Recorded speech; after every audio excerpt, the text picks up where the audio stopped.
Welcome dear students. आज analog circuits में हम स्टडी करेंगे log and anti log amplifiers. After completing this topic you will be able to describe logarithmic circuit of operational amplifier, you will be able to describe anti-log circuit of operational amplifier, you will be able to recall the analog multiplier।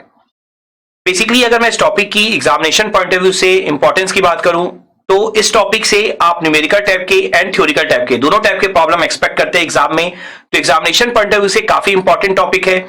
और साथ ही साथ अगर मैं practical applications की बात करूं तो जैसा मैंने आपको हर एक लेक्चर में बोला है नेगेटिव फीडबैक के कि नेगेटिव फीडबैक ओपैम्प का जो मेन यूज होता है वो एनालॉग सिग्नल्स पे मैथमेटिकल ऑपरेशन परफॉर्म करने का होता है। तो यहां पर आप सीखेंगे कि कैसे आप लॉग ले सकते हैं, कैसे आप एंटी लॉग ले सकते हैं इनपुट सिग्नल्स पे, और कैसे आप मल्टीप्लाई कर सकते हैं दो इनपुट सिग्नल को बाय यूजिंग ओपैम्प। तो प्रैक्टिकली भी ये टॉपिक हमारे लिए बहुत ज्यादा इंपॉर्टेंट है। सो चलिए टॉपिक स्टार्ट करते हैं। तो सबसे पहले हम लोग यहां पर स्टडी करेंगे लॉग एम्पलीफायर। तो इस सर्किट में आप देखेंगे कि कैसे इनपुट सिग्नल का लॉग आएगा आउटपुट सिग्नल। तो आउटपुट जो V नॉट आएगा वो आएगा लॉग ऑफ इनपुट। सपोज करिए अगर इनपुट आप VI ले रहे हैं तो V नॉट आएगा लॉग ऑफ VI। तो सबसे पहले हम यहां पर सर्किट ड्रॉ कर लेते हैं और उसके बाद फिर हम देखते हैं कैसे हमारा फाइनल आंसर दिखाई देता है, और उस फाइनल आंसर के अकॉर्डिंग ही हम जो भी यहां पर स्टेटमेंट देख सकेंगे या जो भी हम कंक्लूजन निकाल पाएंगे वो हम निकालेंगे।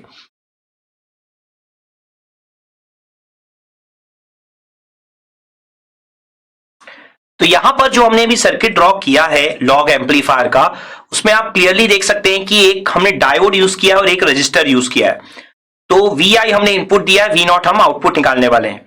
तो थोड़ा बहुत नॉलेज हमें डायोड का भी होना चाहिए। तो डायोड ऑलरेडी हम लोग पढ़ चुके हैं, डायोड हमने EDC में भी देखा है और एनालॉग में भी देखा हुआ है। तो डायोड का इक्वेशन हमें पता होना चाहिए इस सर्किट को सॉल्व करने के लिए। तो सबसे पहले हम लोग यहां पर करंट के डायरेक्शन शो कर लेते हैं। तो सपोज करिए VI से करंट निकल रही है आपकी करंट I, और ये जो करंट है ओपैम्प के अंदर तो कोई करंट जाती नहीं है, हमें पता है ओपैम्प ड्रॉस नो करंट। तो सारी की सारी करंट आपकी किससे पास हो जाएगी? डायोड से पास हो जाएगी। तो जब आप डायोड से करंट पास करवाएंगे तो डायोड से पास होने वाली करंट भी हमारी I ही है। तो I की वैल्यू हम एक तो सर्किट से निकाल सकते हैं और एक तो हम डायोड का डायरेक्ट इक्वेशन भी लिख सकते हैं। क्लियर? और एक और पॉइंट है हमारा, चूंकि हम नेगेटिव फीडबैक यूज कर रहे हैं तो voltage at negative terminal end voltage at positive terminal क्या होगा आपका? सेम होगा। तो 0 वोल्ट, तो यहां पर भी कितना हो जाएगा आपका? 0 वोल्ट। तो सबसे पहले हम लोग यहां पर KCL लगा लेते हैं 0 वोल्ट के ऊपर और करंट I का इक्वेशन निकाल लेते हैं। तो KCL एट 0 वोल्ट, तो आप देखिए यहां पर I जो है इनकमिंग है 0 वोल्ट पर, तो आप क्या लिखेंगे? VI minus 0 divided by R, ठीक है। और आउटगोइंग है आपकी फिर से I। तो चूंकि यहां पर डायोड लगा है तो आपको रेजिस्टेंस तो पता नहीं है इस पाथ का, तो आप डायरेक्टली I ही यूज कर लीजिए। तो माइनस I इक्वल टू 0। देखिए जब भी आपके पास करंट I गिवन हो और साथ ही साथ वोल्टेज डिफरेंस अपॉन रेजिस्टेंस लेने का भी ऑप्शन हो, जैसा फर्स्ट केस में था, आप चाहते तो यहां पर डायरेक्ट करंट I भी लिख सकते थे या तो आप लिख सकते थे VI माइनस 0 बटे R। तो आप सिचुएशन के अकॉर्डिंग जो यूज करना चाहें वो कर सकते हैं। जैसे यहां पर सिचुएशन क्या थी कि आपको वैल्यू ऑफ I निकालनी थी, तो वैल्यू ऑफ I तो आपको ये वाली करंट I लेनी ही थी, तो इस करंट को क्या लेना चाहिए था आपको? Voltage difference divided by resistance. तो अगेन नेटवर्क थ्योरी की सिचुएशंस अगर आपको समझ में आती है तो ये सब इक्वेशन लिखने में आपको कोई प्रॉब्लम नहीं होगी। तो यहां पर जो I की वैल्यू हमारी निकल कर आई है वो आई है VI अपॉन R। इसे आप चाहें तो इक्वेशन नंबर 1 दे दीजिए।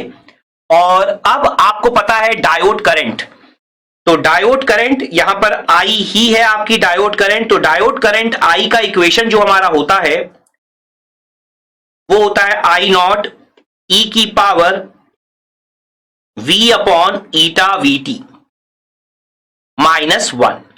तो बेसिकली जब आपने डायोड पढ़ा है तो आपको डायोड में ये पॉइंट पता होगा कि फॉरवर्ड बायस करंट आप इसी तरीके से शो करते हैं। यहां पर V क्या होता है, मैं सारी चीजें एक बार वापस से रिवाइज करा देता हूं आपको। यहां पर जो आपका V है, V क्या है आपका? डायोड वोल्टेज, डायोड के अक्रॉस जो आपका वोल्टेज होगा वो आपका V है। आई नॉट क्या कहलाती है आपकी? आई नॉट कहलाती है आपकी रिवर्स सैचुरेशन करंट। सारी चीजें आप डायोड में ऑलरेडी पढ़ चुके हैं। और ईटा क्या कहलाता है आपका? ईटा कहलाता है यूटिलिटी फैक्टर, और ईटा की जो वैल्यू थी आपकी 1 थी फॉर जर्मेनियम एंड ईटा आपका 2 था फॉर सिलिकॉन। तो ये सारी चीजें हम ऑलरेडी डिस्कस कर चुके हैं, या आपने जब ईडीसी पढ़ा होगा तो ईडीसी में आपने डिस्कशन किया होगा। तो ये सारे पॉइंट्स आपको बस नॉलेज होना चाहिए डायोड के करंट के बारे में। इसके बाद वीटी, तो ये सारी वैल्यूज लिख लेने के बाद एक और कंसेप्ट जो आप स्टडी करते हैं डायोड के बारे में, तो जो फॉरवर्ड बायस करंट होती है उस केस में जो ई की power V upon eta VT की जो वैल्यू आती है वो 1 से बहुत ही बड़ी आती है। तो हमें ऑलरेडी पता है कि हम आई को अप्रोक्सीमेटली कितना लिख सकते हैं? आई नॉट ई की power V upon eta VT. That means हम 1 को नेग्लेक्ट कर सकते हैं, क्योंकि ये ई वाला एक्सपोनेंशियल वाला टर्म जो है वो 1 से काफी बड़ा आता है। तो जब आप ये डायोड करंट का इक्वेशन लिख लेते हैं तो इसे आप अगर इक्वेशन नंबर 2 दे दें तो आपको पता है इक्वेशन 1 और 2 दोनों ही आई के इक्वेशन है।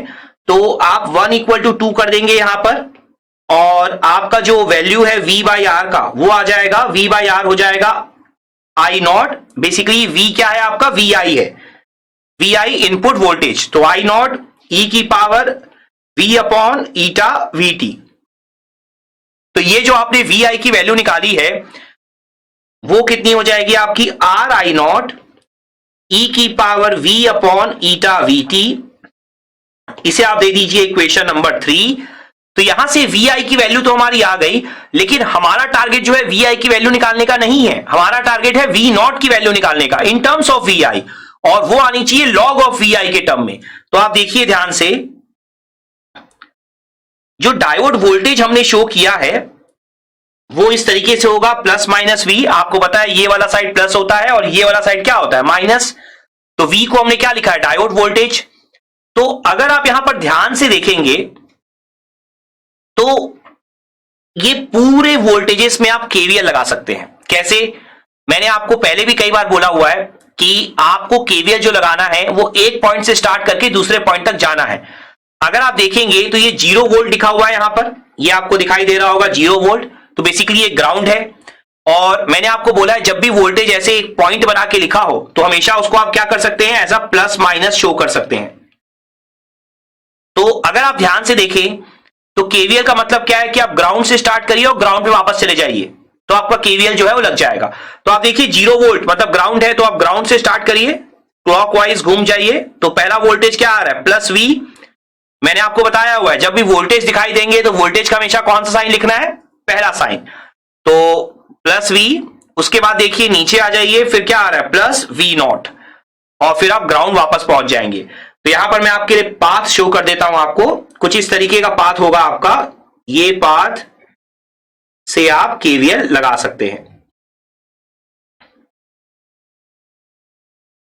ठीक है, ये पाथ आपको ड्रॉ करने की जरूरत नहीं है एग्जाम में, बट ये जो आपका पाथ है ग्राउंड से लेकर ग्राउंड तक का, तो पहला आ गया प्लस वी, दूसरा आ गया प्लस वी नॉट। तो बाय यूजिंग केवीएल आप क्या लिख सकते हैं यहां पर?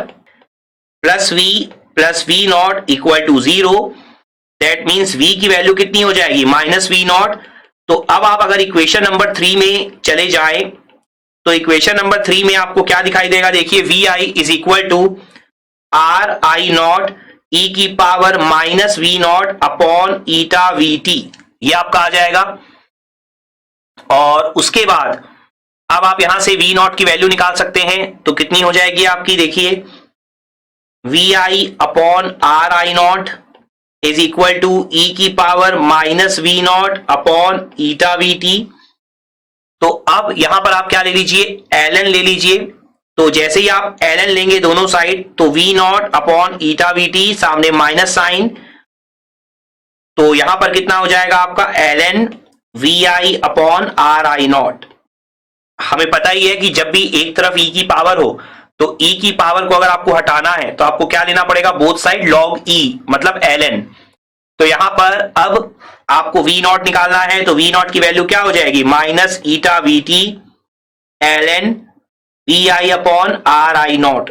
तो ये आपका हो जाएगा लॉग एम्पलीफायर। आप देख सकते हैं आपका जो आउटपुट वोल्टेज V नॉट है वो इनपुट वोल्टेज के लॉग के इक्वल है। साथ में और भी फैक्टर्स आएंगे, क्योंकि जैसा मैंने आपको बोला है कि ओपैम्प का काम सिर्फ और सिर्फ ऑपरेशन परफॉर्म करना नहीं है, उसका फुल फॉर्म है ऑपरेशनल एम्पलीफायर। वो साथ साथ में एम्पलीफायर भी आपको करके देगा, तो आपको और कुछ फैक्टर्स जरूर दिखाई देंगे, लेकिन जो मेन ऑपरेशन था वो आपने परफॉर्म कर लिया है। और साथ ही साथ अगर आप यहां पर देखेंगे जो V नॉट आपका आया है आंसर, वो नेगेटिव में आया है। ये पॉइंट भी मैंने आपको हर बार बोला है कि अगर आप इन्वर्टिंग ओपैम्प का यूज करते हैं, दैट मींस अगर आप नेगेटिव टर्मिनल पे इनपुट वोल्टेज अप्लाई करते हैं तो आपका आंसर हमेशा नेगेटिव में ही आएगा। क्लियर? सो इस तरीके से आप लॉग एम्पलीफायर का एनालिसिस कर सकते हैं। ठीक है, तो आप क्या लिख सकते हैं? Final result output voltage is equal to log of input voltage, जो आपने यहां पर प्रूव कर लिया है। क्लियर? सो ये हमारा हो जाता है लॉग एम्पलीफायर। तो आई होप आपको ये लॉग एम्पलीफायर का कंसेप्ट यहां पर बहुत अच्छे से क्लियर हो गया होगा। और ये जो फर्स्ट लर्निंग आउटकम है logarithmic circuit of the operational amplifier, ये भी आपने यहां पर बहुत अच्छे से अचीव कर लिया होगा। नाउ जो सेकंड लर्निंग आउटकम हमें अचीव करना है वो है anti log circuit of operational amplifier. तो एंटी लॉग एम्पलीफायर बेसिकली देखिए, अभी अभी आपने लॉग एम्पलीफायर पढ़ा। लॉग का मतलब क्या होता था कि output voltage is equal to log of input voltage. अब एंटी लॉग का क्या मतलब होगा कि आपको ई की पावर में डालना होगा। ठीक है ना, ई की पावर मतलब ही एंटी लॉग कहलाता है आपका। तो ई की पावर ऑफ इनपुट ये आपको शो करना होगा आउटपुट। क्लियर? तो यहां पर सबसे पहले हम लोग सर्किट ड्रॉ कर लेते हैं। तो जिस तरह का रिलेशनशिप हमारा इंटीग्रेटर डिफरेंशिएटर सर्किट में था या लो पास और हाई पास फिल्टर में था, सेम रिलेशनशिप आपका लॉग और एंटी लॉग में भी है। आपने देखा होगा कि आपने बस क्या किया है, आपने पोजीशन चेंज कर दी है डायोड और रजिस्टर की, जैसा आपने डिफरेंशिएटर और इंटीग्रेटर सर्किट में भी किया था। तो बिल्कुल सेम कंसेप्ट है। इससे आपको अगर सर्किट याद रखने की जरूरत हो तो आप इस तरह का तरीका ही यूज कर सकते हैं कि लॉग का सर्किट याद रखिए, एंटी लॉग का ध्यान रखिए, पोजीशन चेंज करनी है। डिफरेंशिएटर का याद रखिए, इंटीग्रेटर में ध्यान रखिए, पोजीशन चेंज करनी है। क्लियर? सो यहां पर अब आपको फिर से सेम एनालिसिस परफॉर्म करना है। तो आपको पता है कि नेगेटिव और पॉजिटिव टर्मिनल में वोल्टेज सेम होता है, तो यहां भी आप क्या लिख देंगे? 0 वोल्ट। यहां पर आपका वोल्टेज कितना है? V not. यहां पर आप कुछ करंट के डायरेक्शन शो कर दीजिए, करंट I। ठीक है, करंट वही है आपकी डायोड करंट। तो डायोड करंट का हम लोग एनालिसिस कर चुके हैं लॉग एम्पलीफायर में, तो यहां पर हम डायरेक्टली वैल्यू यूज कर सकते हैं। तो डायोड करंट की हमारी वैल्यू क्या हमने लिखी थी? I नॉट ई की power V upon eta VT। तो ये हमारा हो गया इक्वेशन नंबर 1। उसके बाद हम चाहें तो यहां से I की वैल्यू निकाल सकते हैं जो फीडबैक रजिस्टर है उसके थ्रू। तो आप देखिए I जो है वो कहां से कहां फ्लो हो रही है? 0 से लेकर V नॉट तक। टोटल रेजिस्टेंस कितना है? R। तो डिवाइड बाय क्या कर देंगे आप? R। तो यहां से दोनों ही चूंकि I है आपकी, तो दोनों इक्वेशन को आप इक्वेट कर दीजिए। Equation 1 equal to equation 2। तो यहां से आप देखेंगे minus V naught upon R, ये इक्वल हो जाएगा I नॉट ई की power V upon eta VT के। तो यहां से V नॉट की वैल्यू कितनी हो जाएगी? माइनस R I नॉट ई की power V upon eta VT। ठीक है, क्लियर अच्छे से? तो अब यहां पर अगर आप ध्यान से देखें तो जो आपका V नॉट आया है वो V के टर्म में आया है। E की पावर ऑफ V है आपका, VI नहीं है। V क्या है? V हमें पता है, V हमारा है डायोड के अक्रॉस वोल्टेज, लेकिन हमें तो VI के टर्म में चाहिए। तो इसका मतलब क्या है? हमें VI और V में रिलेशनशिप चाहिए होगा। तो अगेन जैसा मैंने आपको हमेशा बोला है कि आप KVL लगा सकते हैं। जब भी आपको VI एक पॉइंट वोल्टेज दिखाई दे रहा हो इस तरह से, तो आप सिंपली क्या कर दीजिए, उसे प्रॉपर तरीके से लिख दीजिए। तो प्रॉपर तरीका क्या होता है आपका? Plus minus VI। और आपको पता है कि ये 0 वोल्ट जो है, 0 वोल्ट बेसिकली क्या शो करता है? ग्राउंड। तो अब आप क्या करिए, फिर से ग्राउंड से ग्राउंड KVL लगा दीजिए। तो माइनस VI फिर प्लस V, डायोड का प्लस V, फिर 0 वोल्ट गया मतलब ग्राउंड चले गए, तो सेम पॉइंट पे वापस आ गए।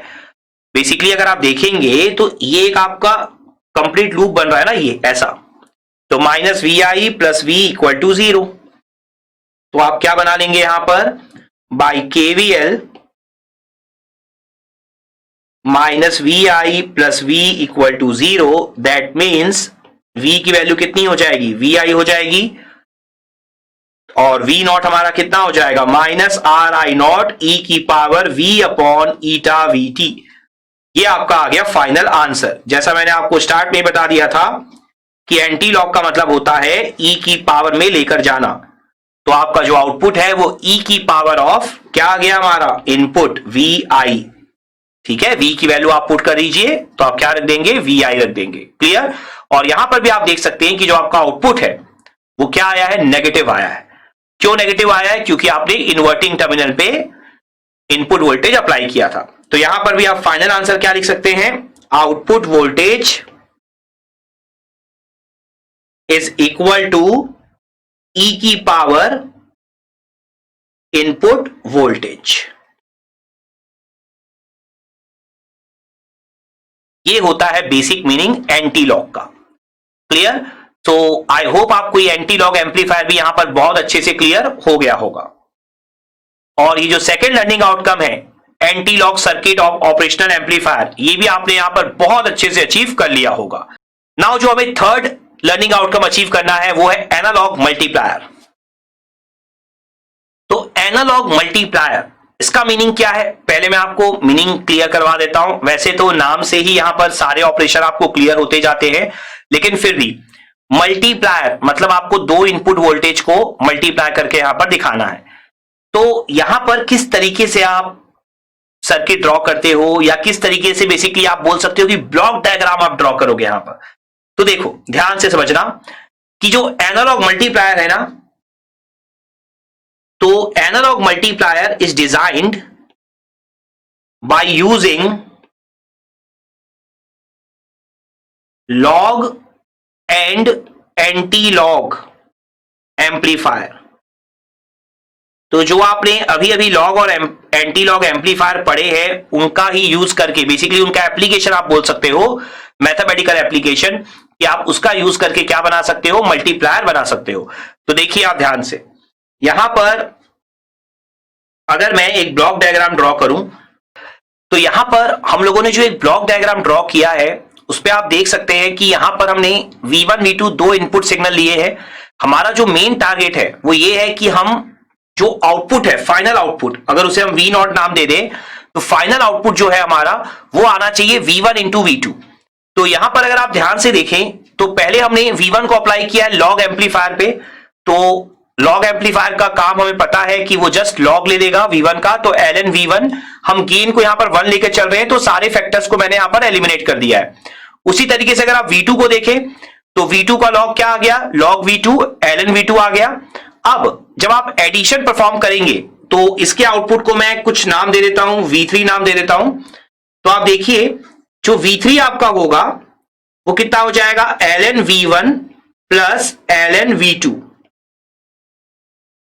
और लॉग की प्रॉपर्टी हमें पता है कि log V1 plus log V2 को हम क्या लिख सकते हैं, लॉग V1 इंटू V2।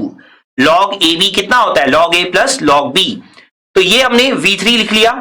अब एंटी लॉग, एंटी लॉग का मतलब क्या होता है हमें पता है, E की पावर लेना होता है। तो V नॉट क्या हो जाएगा हमारा, E की पावर ऑफ V3। तो जब आप E की पावर लेंगे, E की पावर ln V1 V2, तो E की पावर और ln आपस में क्या हो जाएगा, एक तरह से कैंसिल हो जाएगा, और हमारा आंसर क्या हो जाएगा, V नॉट की वैल्यू V1 V2।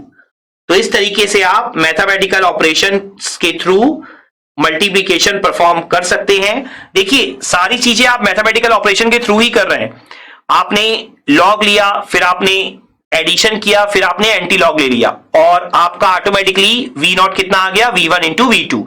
तो जो बेसिकली आपका मल्टीप्लायर है वो कोई अलग से कोई कंसेप्ट नहीं है, कोई अलग से कोई सर्किट नहीं है।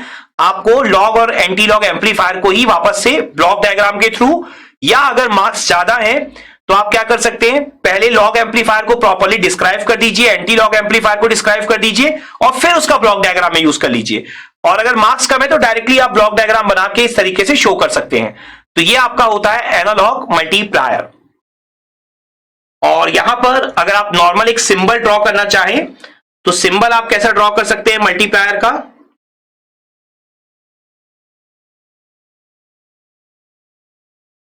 आप जस्ट एक V1 V2, उसके बाद आप एक इस तरीके से एक क्रॉस का साइन बना सकते हैं और उसमें आपका आंसर क्या आ जाएगा, V1 इंटू V2। तो जनरली क्रॉस साइन यूज होता है मल्टीप्लायर के लिए और आप डायरेक्टली यहां पर आंसर V1 इंटू V2 लिख सकते हैं। तो आई होप आपको ये मल्टीप्लायर का कंसेप्ट यहां पर बहुत अच्छे से क्लियर हो गया होगा। और ये जो थर्ड लर्निंग आउटकम है एनालॉग मल्टीप्लायर, ये भी आपने यहां पर बहुत अच्छे से अचीव कर लिया होगा। I hope you have achieved the following learning outcomes. Now you are able to describe the logarithmic circuit of the operational amplifier. तो बेसिकली जो हमने log एम्पलीफायर स्टडी किया, हमने प्रूव किया कि जो आउटपुट है V0 वो log ऑफ इनपुट होगा। तो आई होप आपको ये पूरा का पूरा कंसेप्ट यहां पर बहुत अच्छे से क्लियर हो गया होगा। Now you are able to describe anti-log circuit of operational amplifier. तो जो हमने एंटी-लॉग स्टडी किया कि किस तरीके से हम लोग इनपुट का एंटी-लॉग निकाल सकते हैं और आउटपुट का कैलकुलेशन कर सकते हैं। तो आई होप आपको एंटी-लॉग एम्पलीफायर भी बहुत अच्छे से समझ में आ गया होगा।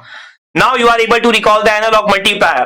तो जो हमने लॉग एम्पलीफायर और एंटी-लॉग एम्पलीफायर का यूज करके मल्टीप्लायर सर्किट डिजाइन किया, तो आई होप आपको एनालॉग मल्टीप्लायर का कंसेप्ट भी बहुत अच्छे से यहां पर क्लियर हो गया होगा।